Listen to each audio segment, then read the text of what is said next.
Saludos amigos, muy buenas noches. Estamos en la venia del programa del Colegio de Abogados de Oviedo. Hoy lo estamos realizando, de una manera distinta, no en nuestro plató, el que habitualmente utilizamos para realizar este programa, que intenta acercar la ciudadanía al mundo de la abogacía y viceversa, el mundo de la abogacía al de la ciudadanía, sino que lo hacemos en plan más informal. Y no porque la cuestión no merezca la pena de que sea formal. No, simplemente porque vamos poco a poco haciendo cositas dentro del programa para hacerlo un poco más ameno y un poco más divertido.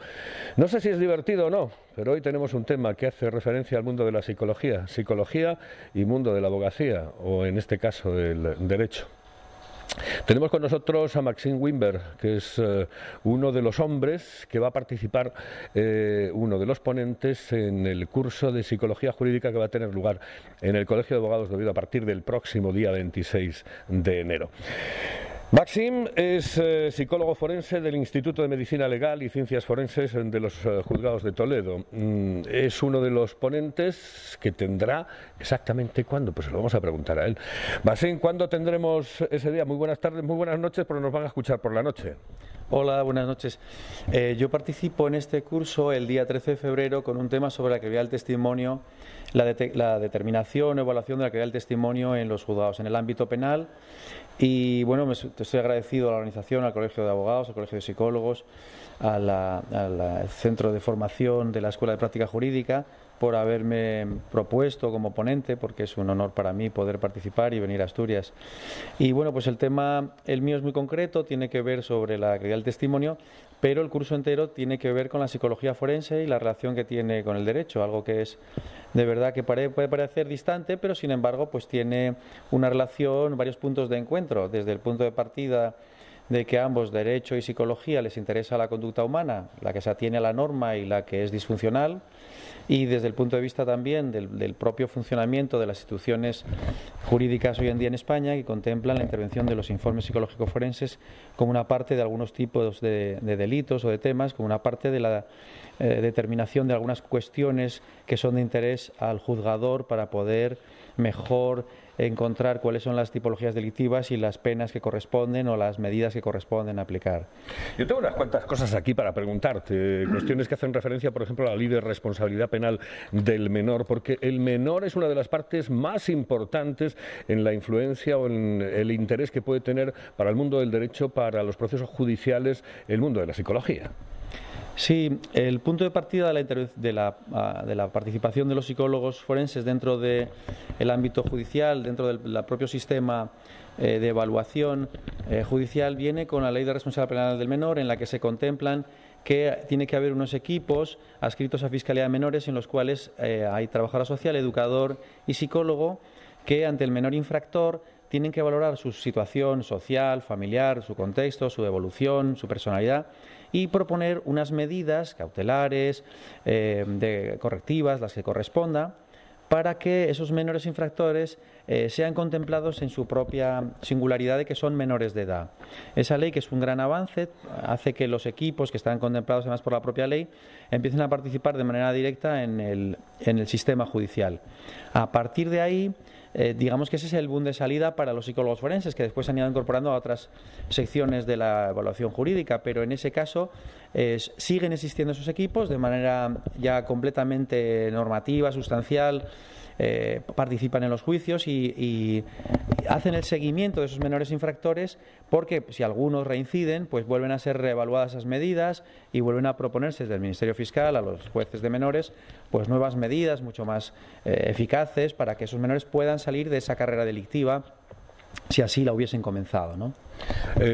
Hay otro tema, por ejemplo, el tema de guardas custodias, etcétera. Todo esto tiene una importancia vital en el mundo del derecho, la propia psicología. Ese es hoy en día el ámbito del contencioso civil y el de familia, es decir, tanto las separaciones contenciosas, divorcios contenciosos, como después todo lo que tiene que ver con medidas de guarda y custodia de menores, de visitas a menores, de interrupciones justificadas o injustificadas de visitas a menores. Todo esto es altamente conflictivo, es material altamente inestable. Es decir, las personas litigan más y de manera más virulenta en estos temas que tienen que ver con los hijos que en otros, a lo mejor, de contextos mucho más graves y penales, donde el tipo ha hecho el delito y se conforma o no se conforma, pero en el ámbito de familia la litigiosidad es intensa y abundante. Desde el momento en que los juzgados de familia o los decanatos de juzgados recurren a los psicólogos forenses del propio Ministerio de Justicia y de las consejerías de justicia para hacer informes que se estuvieron llamando psicosociales, pero que en realidad son informes sociales de la trabajadora social e informes psicológicos, ha cobrado un papel importantísimo ese informe dentro de las decisiones que tienen que ver con los menores. No son obligatorias para el juzgador, es decir, que son un mero asesoramiento, pero en la práctica estamos viendo que los jueces recurren a ellas y las siguen de manera importante. Esto quiere decir que los psicólogos del ámbito de familia tienen un papel actualmente muy relevante en este tipo de intervenciones y decisiones. El problema, además, viene complicado con otra serie de cuestiones que tienen que ver con esa gran litigiosidad, es decir, con cuestiones ideológicas, con cuestiones de motivos, sociales incluso, que tienen que ver con el concepto que tienen las personas sobre la guarda y custodia. Debe ser siempre para la madre, no debe ser compartida, no debe ser compartida. Y también con la situación actual del sistema legislativo español, donde en unas provincias la custodia compartida es de oficio y en otras es argumentada. Hay que argumentarla bien para que se otorgue. Entonces, los psicólogos forenses aquí intervienen haciendo informes de idoneidad parental y también haciendo propuestas sobre la mejor opción, siempre en el interés primordial y preferente de los menores. Aquí, como decía, hay cuestiones que además son sujeto de importante debate y de polémicas muy acerradas, como por ejemplo la cuestión de las interferencias parentales en las visitas a los menores. El tema de interferencias parentales no es una cuestión exclusiva del contencioso de familia. Todas las familias tienden más a influir en los menores, sin necesidad de que haya contencioso, en aras a de apoyar más a un progenitor o a otro, pero de manera convencional. Es decir, que siempre vas a decir, vas a poner en duda pues, las diferencias de roles entre los padres y esas cuestiones, ¿no? Sin embargo, el momento que existe un contencioso, en algunos casos se empezó a ver hace ya una treintena de años que algunos progenitores manipulaban a los menores de manera perniciosa, es decir, llegando a que esos menores sostuvieran argumentos falsos, argumentos inventados, incluso que los propios menores incorporasen parte de su fabulación para denigrar y denostar a uno de los progenitores injustamente, porque si uno de los progenitores es una persona no es idónea para el cuidado del menor, o es maltratante, o es una persona que está desaforada, que está fuera de sí, pues está claro que los menores deben quejarse y a esa persona pues limitársele mucho el contacto del menor porque le estaría perjudicando. Pero el asunto de las interferencias parentales se refiere a los casos en los que es injustificadas esas quejas de los menores hacia los padres. Por ejemplo, me acuerdo de un menor que decía que cuando iba a casa de ese progenitor, los abuelos le tiraban la comida en la mesa sin plato y que se la daban fría y se la daban llena de pelos y que dormían en el suelo y que había ratones por encima de ellos. Eso, una vez que se comprueba, es absolutamente falso. La convivencia parece normal, pero los menores después se quejan de esa manera, influidos por uno de los grupos familiares, otras veces simplemente por permeabilidad, porque oyen críticas continuadas y se suman a uno de los grupos. Cuando el menor está incorporando estas cosas y además su estado de ánimo es desapacible, está amargado, se habla de que ese menor se ha trastornado por culpa de esa situación y que esa interferencia parental está afectándole. Este tema es muy polémico. Hay incluso publicaciones que niegan que eso suceda en la realidad. Hay incluso quienes dicen que como no está recogido en los manuales de la Sociedad Americana de Psiquiatría, pues que no existe. El tema está en que una vez que se habla de esto, en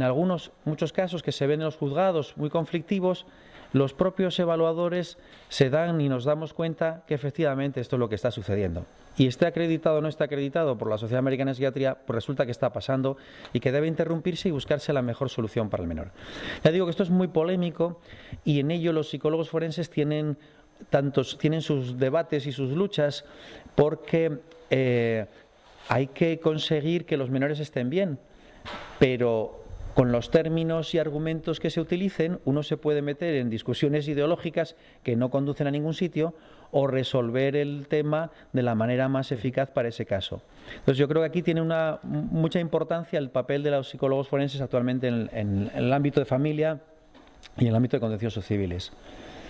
Hablamos de la ley de violencia sobre la mujer. Sí, a partir del año 2004, con la Ley Integral de Violencias contra la Mujer,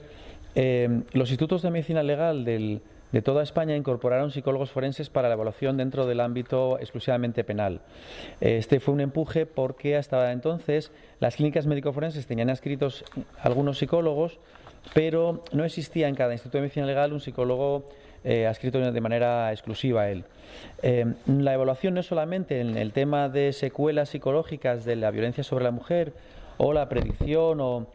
evaluación de factores que podrían ser de riesgo grave de violencia contra ella, sino que engloba otros temas penales que tienen que ver pues con otro tipo de delitos mucho más amplios, desde la evaluación de secuelas psicológicas en todo tipo de víctimas hasta la imputabilidad o factores que pueden influir en la determinación de la imputabilidad, desde pues, trastornos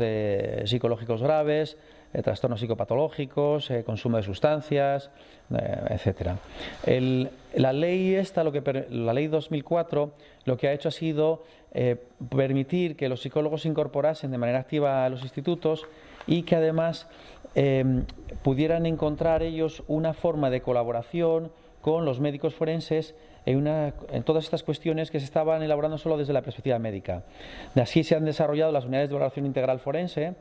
que colaboran tanto el médico forense como la trabajadora social y el psicólogo forense en casos de especial complejidad. En concreto, los casos de violencia sobre la mujer en que podría ser determinante el no dejar escapar ningún detalle ni ninguna cuestión o factor que por el uso anterior de solamente la valoración médica del asunto podía escapar a esa supervisión judicial, ¿no?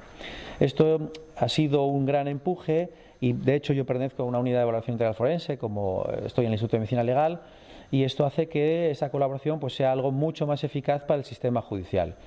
Esos informes no son tampoco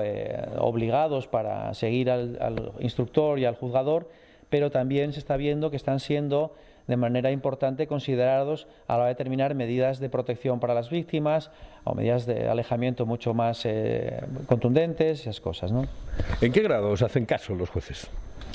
Bueno, es difícil determinar ello porque no hay estudios de seguimiento sobre hasta qué punto, estudios exhaustivos, ¿no? Hasta qué punto las sentencias se contemplan, los informes psicológicos forenses se contemplan para esa determinación. Sin embargo, sí es cierto que hay cuestiones en las que tiene un peso importante y estamos viéndolo desde cuando se determinan determinadas secuelas que se consideran, por ejemplo, para las víctimas, secuelas psicológicas de determinados delitos, hasta en el tema de la calidad de testimonio, por ejemplo, cuando se encuentran factores psicológicos que llevan a considerar que las pruebas o los testimonios son inconsistentes, escasamente consistentes, indeterminados o netamente falsos. En esos casos, los informes psicológicos forenses se están teniendo en cuenta y están teniendo su peso. Aún así, siempre hay que decir que no dejamos de ser asesores y quien tiene la última palabra es siempre el juzgador directo que tiene todas las pruebas en el juicio oral y que hace la valoración directa de las pruebas. No es el psicólogo forense quien las valora. El psicólogo forense aporta la valoración desde el punto de vista de los criterios psicológicos, no desde el punto de vista del peso de la prueba. Importancia en procesos tan desagradables como los de abusos sexuales del psicólogo. El psicólogo forense está teniendo a nivel nacional, en España y en otros países del mundo, desde hace ya 30 años y mucho más a nivel reciente, con desarrollos nuevos de la forma de evaluar la calidad del testimonio en los abusos sexuales a menores, un peso crucial. El tema está en que inicialmente se utilizaban protocolos protocolos basados en testimonios ciertos que tienen una serie de características a la hora de relatar, una serie de detalles, y que sirven para niños pequeños que no tienen experiencia sexual. Sin embargo, se está viendo que, puesto que hay muchas denuncias que proceden de abusos sexuales, que proceden de adolescentes o incluso de sujetos adultos, estos protocolos son insuficientes. A lo largo de los últimos 15 años se han desarrollado técnicas de detección del engaño que complementan esas características que tienen los relatos ciertos. Esas técnicas de detección del engaño tienen que ver con conductas no verbales, tienen que ver con deslices lingüísticos, tienen que ver con actitudes defensivas y tienen que ver con contextos que están asociados a situaciones en las que hay un beneficio o interés secundario a la denuncia que no la protección del propio menor. Sin embargo, hay un desarrollo posterior mucho más eficaz en la detección y de este tipo esta evaluación, de este tipo de testimonios de abusos sexuales para determinar tanto las secuelas como la credibilidad del propio testimonio, que es el análisis funcional de conducta, es decir, lograr encontrar aquellas explicaciones y motivaciones que subyacen las denuncias, tanto de las denuncias honestas y genuinas de las personas que han sido, los menores que han sido víctimas de abusos y el efecto que ha tenido en sus familiares dichos hechos, como de aquellos sujetos que, motivados por otros fines, incluso pueden ser enfermos mentales o personas que están interesadas en sacar un rédito, un beneficio, perjudicar a otros, o aquellos menores que intentan protegerse, por ejemplo, de haber sido descubierto por sus padres, adolescentes que son descubiertos por sus padres en una primera relación y que la describen como un abuso para esconder el consentimiento. Entonces, encontrar esas motivaciones, ese sistema de análisis funcional de conducta, que es una tarea propiamente psicológica, está siendo ahora mismo la punta de lanza en este tipo de evaluaciones. Y estamos encontrando una respuesta por parte del sistema judicial muy positiva, porque las argumentaciones son muy consistentes en la evaluación y todos los cabos quedan atados, de manera que se explican conductas que podrían parecer extrañas o conductas que efectivamente proceden de pseudo-víctimas. Se explican para el sistema judicial y pueden resolverse más eficazmente que antes, donde los protocolos tendían al falso positivo, a dar por verdaderos cuestiones que solamente estaban bien relatadas pero eran falsas, o en la detección del engaño ser excesivamente exigentes y desechar casos en los que simplemente por ser extraños o estar en situaciones raras podrían dar lugar a sospecha. Bueno, Maxim, ¿qué otros procesos son importantes en cuanto a la actuación del psicólogo? En el sistema judicial hay más intervenciones del psicólogo que las que hemos mencionado, porque los juzgados de vigilancia penitenciaria, algunos de ellos disponen de psicólogo forense. En concreto en Asturias hay psicólogo forense en vigilancia penitenciaria desde hace muchísimos años, lo cual está relacionado con la valoración para los juzgados de vigilancia del riesgo de reincidencia, peligrosidad, imputabilidades y la determinación de medidas extraordinarias, por ejemplo, para sujetos que están cumpliendo condena. Esas valoraciones son muy exhaustivas, muy finas y además aquí sí hay estudios de seguimiento y en esos informes aciertan por encima del 90% en cuanto a la predicción del riesgo de reincidencia en presos que salen con medidas extraordinarias. No debe descartarse la aportación de los psicólogos también en procesos civiles en otras comunidades autónomas donde tienen competencias en justicia para determinación de incapacidades, de tutelas, de curatelas, para determinación de trastornos que puedan tener que ver con esas incapacidades y también como sujetos que podrían tener alteraciones que podrían afectar al grado de conocimiento y de voluntad a la hora de determinadas acciones que tienen que ver con procesos civiles, como donaciones o firmar testamentos, etcétera.